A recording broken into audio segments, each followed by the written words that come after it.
पश्चिम बंगाल में चुनाव की तारीखों का ऐलान अभी भले ही ना हुआ हो, लेकिन कोलकाता की सड़कों से लेकर दिल्ली के गरियालों तक चुनावी शंखनाद सुनाई देने लगा है। केंद्रीय गृह मंत्री अमित शाह आज एक बार फिर से पश्चिम बंगाल के दौरे पर पहुंचे। इससे पहले भी गृह मंत्री अमित शाह कई बार पश्चिम बंगाल के दौरे पर पहुंच चुके हैं। बीजेपी के नए अध्यक्ष भी अभी पश्चिम बंगाल के दौरे पर पहुंचे थे। संगठन को लेकर उन्होंने कई बैठकें की थी। आज गृह मंत्री अमित शाह भी पहुंचे पश्चिम बंगाल। बंगाल की फतेह की कमान अमित शाह अपने हाथों में इन्होंने ले ली है और चुनाव तक महज कुछ महीने बचे हैं और बीजेपी की रणनीति का बिगुल अब साफ हो गया है। अमित शाह पूरी ताकत के साथ में बंगाल जीत की रणनीति बनाने में अभी से जुट गए हैं और इसी वजह से लगातार ये दौरे भी देखने को मिल रहे हैं। गृह मंत्री अमित शाह के, बीजेपी के अध्यक्ष नितिन नवीन के लगातार पार्टी और संगठन को मजबूत करने को लेकर काम किया जा रहा है। साथ ही साथ किन किन सीटों पर अभी काम करने की जरूरत है, कहां पर बीजेपी कमजोर है, उन पर भी फोकस बीजेपी कर रही है। और एक माह के अंदर दूसरी बार अमित शाह बंगाल के दौरे पर है। 2 दिवसीय दौरे के दौरान न केवल उन्होंने पार्टी नेताओं के साथ में मंथन किया, बल्कि जनसभा में भी हुंकार भरी। इस दौरान अमित शाह ने बंगाल सरकार को निशाने पर लिया। गृह मंत्री अमित शाह की तरफ से लगातार टीएमसी को और ममता बनर्जी को निशाने पर लिया जा रहा है। टीएमसी सरकार को निशाने पर लिया जा रहा है। करप्शन और घुसपैठिए को लेकर लगातार उन पर प्रहार किया जा रहा है। अमित शाह दक्षिण और उत्तर बंगाल में बीजेपी के 2 कार्यकर्ता सम्मेलन में शामिल हुए। उनका पहला कार्यक्रम कोलकाता से सटे उत्तर 24 परगना जिले के बैरकपुर के आनंदपुरी मैदान में हुआ। यह सम्मेलन आसपास के 4 संगठनात्मक जिले बनगांव, बशीरहाट, बारासात और बैरकपुर के बीजेपी कार्यकर्ताओं के साथ संवाद किया और इसके बाद सिलीगुड़ी पहुंचे, जहां पर वे कार्यकर्ता सम्मेलन में शामिल हुए और यहां पर भी कार्यकर्ताओं के साथ उन्होंने बैठक की, जीत का मंत्र दिया और साथ ही साथ ये भी बताया कि किस तरह से जमीनी स्तर पर केंद्र सरकार की तमाम योजनाओं के बारे में लोगों को बताना है, पार्टी और संगठन को मजबूत करना है, लोगों को अपने साथ जोड़ना है और इस बार का बंगाल विधानसभा का चुनाव किसी भी हालत में जीतना है। इसीलिए लगातार ये दौरे भी देखने को मिल रहे हैं। और अपने बंगाल दौरे के दौरान अमित शाह ने टीएमसी सरकार के खिलाफ हुंकार भरी और घुसपैठ और करप्शन के मुद्दे पर चुन चुनकर बंगाल सरकार को निशाने पर लिया। और अमित शाह ने तीखा हमला बोलते हुए कहा कि 2026 में टीएमसी की विदाई तय है। सुनिए। भाइयों बहनों, हर तरह से बंगाल में एडमिनिस्ट्रेशन समाप्त हो गए। ये 2026 का साल टीएमसी को टाटा बाय बाय कहने का साल है। टाटा बाय बाय कहने का। बंगाल की जनता टीएमसी को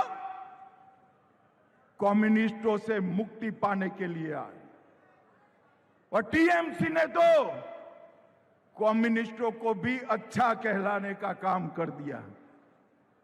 यहां कटमनी, भतीजे की दादागिरी, पुलिस का दुरुपयोग और घुसपैठ एक इंडस्ट्री बना हुआ है।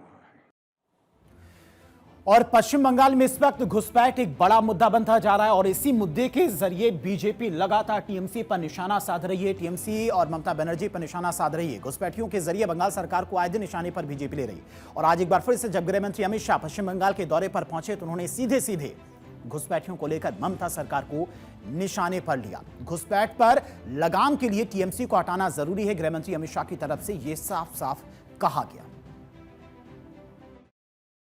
बीएसएफ को बाढ़ लगाने के लिए भूमि चाहिए, आप नहीं देती हो। 7 बार मैंने पत्र लिखा है भारत के लिए भूमि मांगने के लिए, सीमा की बाढ़ के लिए। आपने भूमि नहीं दी और आपने सरहद को कई जगह पे खुला छोड़ा है। वहां से घुसपैठिए घुस रहे हैं। यहां आप गलत सर्टिफिकेट बनाकर देते हो और वो देश भर में फैलकर देश को असुरक्षित करता है।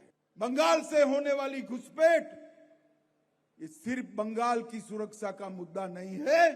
बंगाल में होने वाली घुसपैठ देश की सुरक्षा का मुद्दा बन चुका है मित्रों। देश की सुरक्षा का मुद्दा बन, और इसलिए एक घुसपैठ करने वाली सरकार को हटाना जरूरी है।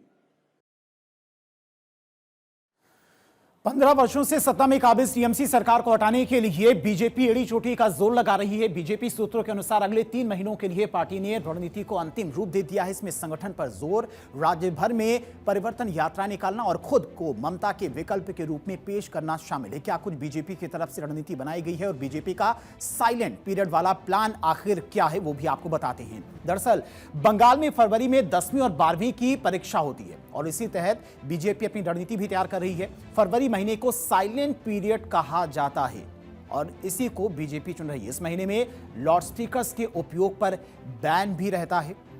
इसके अलावा बीजेपी ने इस समय का उपयोग संगठन को मजबूत करने में लगाएगी। ये प्लानिंग बीजेपी की तरफ से की गई है और पार्टी का जोर बूथ स्तर पर संगठन को मजबूती देने का रहेगा ताकि संगठन को और मजबूत किया जा सके। 81,000 पोलिंग बूथ को लेकर बीजेपी कर रही है खास तैयारी, यानी कि हर एक पोलिंग बूथ पर बीजेपी अपने आप को मजबूत कर रही है। बीजेपी ने संगठन के हिसाब से राज्य को 6 जोन में बांट दिया है। अलग अलग जोन बनाए गए हैं, अलग अलग जिम्मेदारी दी गई हैं। हर जोन की जिम्मेदारी बाहर से आए प्रमुख नेताओं को दी गई है, यानी कि बड़े नेताओं को दी गई है। हर जोन में संगठन के स्तर पर निगरानी के लिए प्रमुख नेताओं को तैनात किया गया। उन्हें जिम्मेदारी दी गई है कि इस जोन में आपकी जिम्मेदारी है कि आप पार्टी को और संगठन को मजबूत करिए। और यह तो बीजेपी की साइलेंट पीरियड की प्लानिंग की बात हो गई। वैसे देखें तो बीजेपी के दिग्गज नेताओं को पहले ही उतार दिया गया है। प्रधानमंत्री नरेंद्र मोदी, गृह मंत्री अमित शाह, बीजेपी अध्यक्ष नितिन नवीन पूरी तरह से और पूरी ताकत के साथ में बंगाल साधने में अभी से ही जुट गए हैं और इसी वजह से लगातार आए दिन देखने को मिल रहा है बीजेपी के तमाम दिग्गज पश्चिम बंगाल के दौरे पर भी पहुंच रहे हैं। अब बंगाल जीतने का बीजेपी का प्लान क्या है वो भी आपको समझाते हैं। दिग्गजों का non stop action, PM Modi का विकास कार्ड, यानी कि प्रधानमंत्री मोदी के द्वारा तमाम विकास योजनाएं जो चलाई गई हैं उन योजनाओं को लोगों तक पहुंचाना, लोगों को बताना कि प्रधानमंत्री मोदी देश के विकास के लिए, पश्चिम बंगाल के विकास के लिए किस तरह से लगातार नॉन स्टॉप काम कर रही हैं। दिग्गजों का नॉन स्टॉप एक्शन देखने को मिल रहा है। अमित शाह हो या फिर प्रधानमंत्री मोदी हो, बीजेपी के अध्यक्ष नितिन नवीन हो, लगातार वो पश्चिम बंगाल के दौरे कर रहे हैं। नितिन नवीन लगातार पार्टी और संगठन को मजबूत करने को लेकर कार्यकर्ताओं के साथ में बैठक कर रहे हैं। महिला सुरक्षा को बड़ा मुद्दा इस बार बीजेपी पश्चिम बंगाल में बना रही है और टीएमसी के साइलेंट वोट बैंक पर भी नजर है, यानी कि बंगाल की संस्कृति के रक्षक के रूप में बीजेपी खुद को पेश कर रही है ताकि बंगाल के लोग उसके साथ आ सकें। इसके अलावा सोनार बंगला के वादे को भी बीजेपी की तरफ से उठाया जा रहा है ताकि जो साइलेंट वोटर है पश्चिम बंगाल के उनको अपने खेमे में लाया जा सके।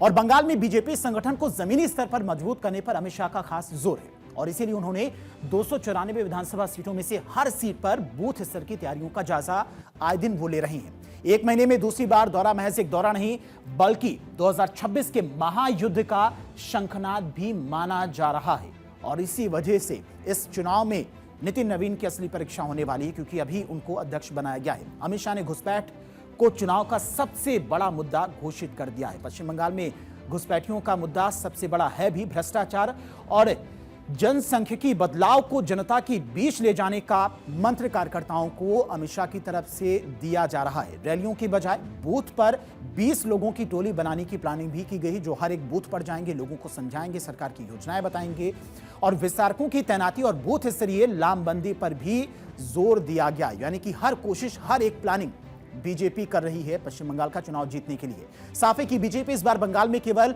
चुनाव लड़ने नहीं बल्कि टीएमसी के अभेद्य दुर्ग को ढहाने के इरादे से उतरने जा रही है। और तारीखों का ऐलान अभी भले ही ना हुआ हो लेकिन दिल्ली के दिग्गजों की कोलकाता में लगातार मौजूदगी और बूथ लेवल की किलेबंदी ये बताती है कि 2026 की जंग इस बार ऐतिहासिक होने वाली है और इसीलिए बीजेपी लगातार पूरी ताकत के साथ में पश्चिम बंगाल का चुनाव जीतने में लगी हुई है।